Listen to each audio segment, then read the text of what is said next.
भारत सरकार द्वारा प्रस्तुत अंतरिम बजट पर प्रतिक्रियाओं का दौर जारी है। कुछ लोग इसे अर्थव्यवस्था को पटरी पर लाने वाला बजट बतला रहे हैं, जबकि एक वर्ग को इसमें कुछ भी अच्छा नहीं मिल पा रहा। आज बजट पर बात करने के लिए हमारे साथ हैं जाने माने समाज सेवी तथा डाबर फुटवेयर के मैनेजिंग डायरेक्टर पूरन डाबर। आइए इनसे जानते हैं कि अंतरिम बजट को लेकर के पूरन डाबर क्या सोचते हैं। मैं हूं अमित शर्मा और आप देख रहे हैं भारतीय न्यूज 24।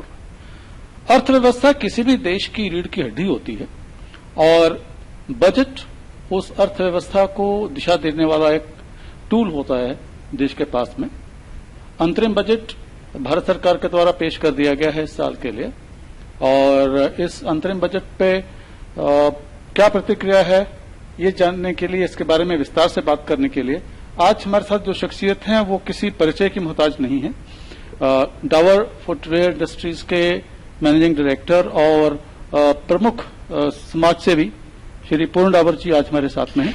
पूरन डाबर जी, भारतीय न्यूज 24 में आपका बहुत नमस्कार। नमस्कार डाबर साहब, इंटरिम बजट फाइनेंस मिनिस्टर के द्वारा पेश कर दिया गया है, विशेष तौर पर आगरा के लिए और जन सामान्य के लिए इसमें क्या है, आप इसके बारे में क्या कहना चाहेंगे?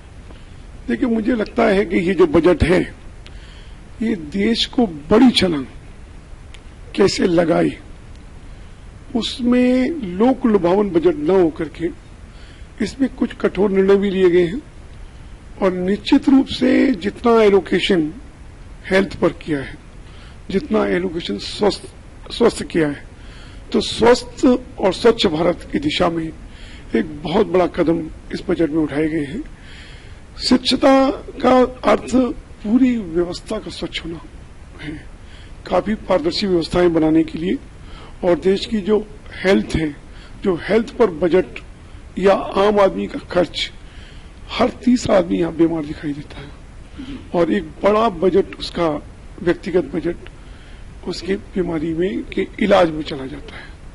उसकी प्रिवेंटिव कैसे हो, उसका इंश्योरेंस का लाभ उनको कैसे मिले, उस हेल्थ सेक्टर में और नए अस्पताल कैसे बने, स्वस्थ कैसे रहें, उसके ऊपर सरकार ने एक बहुत बड़ा जोर 2,47,000 करोड़ मात्र हेल्थ पर खर्च करना, ये एक बड़े निर्णय लिए गए हैं। इंफ्रास्ट्रक्चर पर बहुत बड़ा निर्णय लिए हैं। 100 लाख करोड़ का अगले 5 साल का बजट इंफ्रास्ट्रक्चर पर है। इस तरह के निर्णय जो दिल्ली से लेकर के बंबई तक 8 लेन का, जिसमें बड़ी बड़ी टनल्स भी, जो 2 शहरों के बीच की दूरियों को कम किए जाने के प्रयास किए जा रहे हैं। निश्चित रूप से जब दूरी कम होगी तो देश उतनी ही तेजी से भागेगा, रुकावटें दूर होंगी और इससे बड़ी बड़ी जितनी इंफ्रास्ट्रक्चर में जितना पैसा लगेगा उससे बहुत सारे लोगों को रोजगार मिलेगा। जितना स्टील लगता है, जितना सीमेंट लगता है, जितने तमाम तरह के कंपोनेंट लगते हैं, उनकी फैक्ट्रियां चलेंगी, उनमें बहुत सारे बड़े इंजीनियरों को रोजगार मिलेगा। बहुत रोजगारों की संभावना इस बजट में नजर आ रही है। सरकार ने काफी कुछ कड़े निर्णय लिए हैं। कुछ लोगों को लगता है कि जिस तरह से बहुत सारे एग्जेम्पशंस जो अभी तक मिल रहे थे विभिन्न इंडस्ट्रीज को, उन एग्जेम्पशंस को भी विड्रॉ किया है।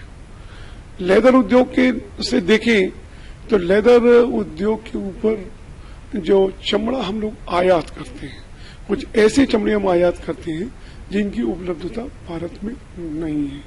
खासतौर से काऊ स्किन्स जो हैं, क्योंकि भारत में काऊ का स्लॉटर नहीं होता।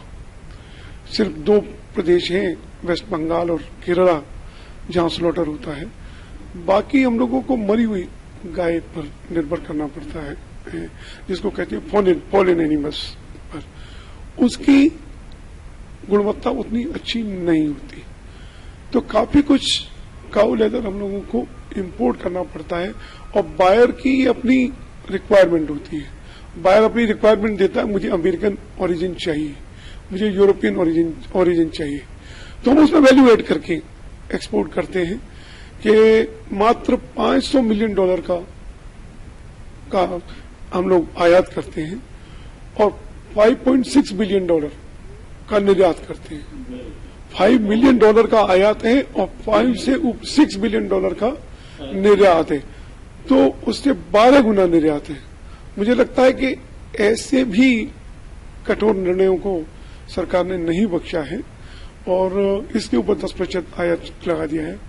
मुझे लगता है कि इससे ये निर्यात उद्योग जो है खासतौर से उसको धक्का पहुंचेगा। ये सही समय नहीं है कि जब हम चीन से बड़ी शिफ्ट की उम्मीद कर रहे हैं कि बहुत बड़ा शिफ्ट वहां से होने वाला है। अब कोई विश्व में जैसे संकेत मिल रहे हैं, ऐसा साफ नजर आ रहा है, कोई मेक इन इंडिया जूते या किसी भी कंज्यूमर गुड्स के पीछे देखना नहीं चाहता। तो निश्चित रूप से भारत के लिए बड़ी संभावना है। सरकार को आर्थिक सोर्स बढ़ाने होंगे, अच्छी बात है, लेकिन ये भी देखना होगा कि कहीं उसका एडवर्स प्रभाव तो नहीं जा रहा। भारतीय न्यूज 24 को उम्मीद है कि यह बजट देश की अर्थव्यवस्था को मजबूती प्रदान करेगा और हमारा देश विकास की नई बुलंदियों को छुएगा।